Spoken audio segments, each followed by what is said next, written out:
Capítulo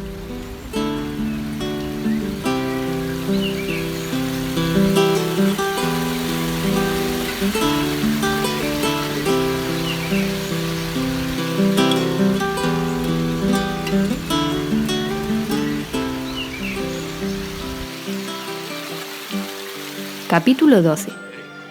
6 días antes da Pascua foi Xesús a Betania, onde estaba Lázaro, a quen resucitara de entre os mortos. Fixéronlle alí unha cea.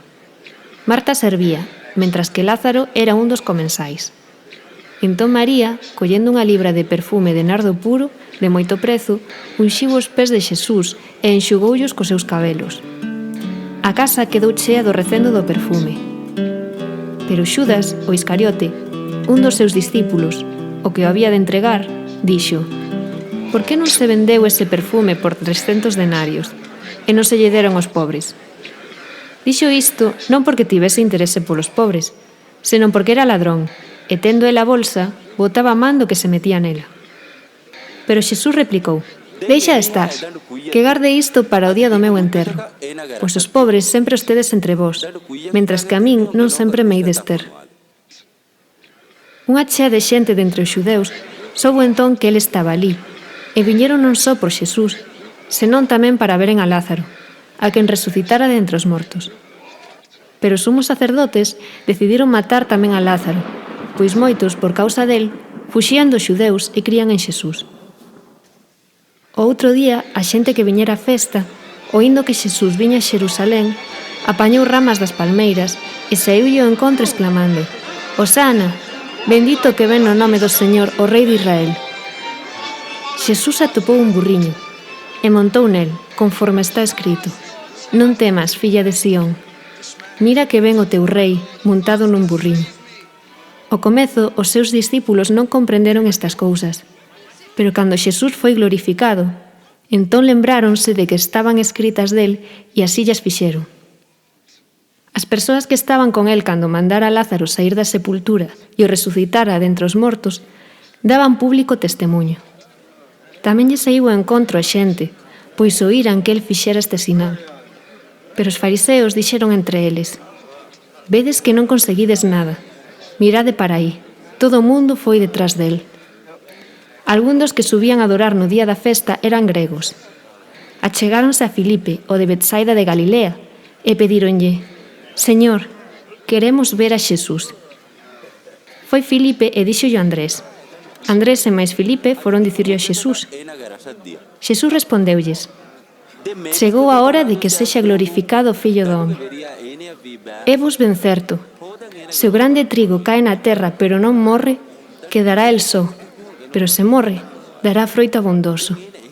Quen ama a súa vida pérdea, mas quen aborrece a súa vida neste mundo, poñerá a salvo para unha vida eterna. Se alguén quere servirme, que me siga, e alí onde estou eu estará tamén o meu servidor. Se alguén me serve, a honrar o Pai. Agora o meu espírito está turbado. E que hei de dicir? Pai, sálvame desta hora. Pero se para iso cheguei a esta hora. Pai, glorifica o teu nome». Chegou entón unha voz do ceo: «Xa o glorifiquei, e glorificareino aínda de novo». Ao oílo, o xentío ali presente dicían que fora un trono. Outros dicían: «Faloulle un anxo». Xesús interveu dicindo: «Esta voz non foi por min, senón por vós. Agora é o xuízo deste mundo. Agora o príncipe deste mundo vano botar fora. E eu, cando me ergan da terra, atraerei a todos cara a min». Dicía isto indicando de que morte había de morrer. Respondeulle entón a xente: «Nós coñecemos pola lei que o Mesías permanece para sempre. Como dis ti que ten que ser erguido o Fillo do Home? Quen é ese Fillo do Home?» Xesús contestoulles: «Aínda por un pouco estará a luz entre vós. Camiñade mentras tedes a luz, para que a tebra non vos atrape. Quen camiña na tebra non sabe para onde vai. Mentres tedes a luz, crede na luz, para que vos volvades fillos da luz». Xesús, en falando estas cousas, fuxiu e agachouse deles. Pero mesmo facendo Xesús tanto dos seus signos diante deles, non creron nel, de xeito que se cumprise a palabra que dixo o profeta Isaías.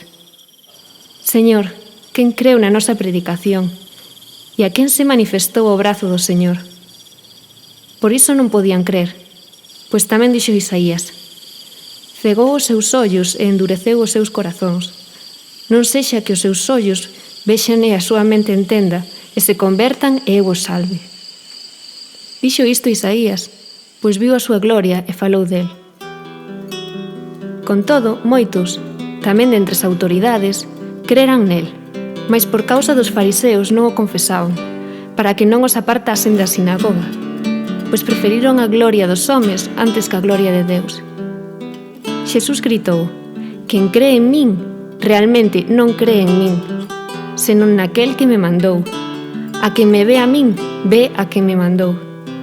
Eu son a luz que veu o mundo, para que todo que cree en min non permaneza nas tebras.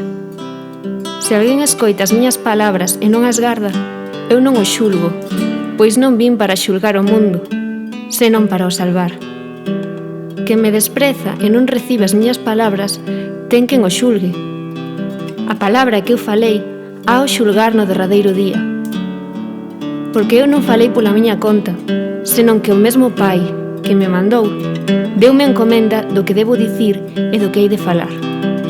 E eu sei que a súa encomenda é vida eterna. Por iso, as cousas que eu falo, fálvas como mas dixo o Pai.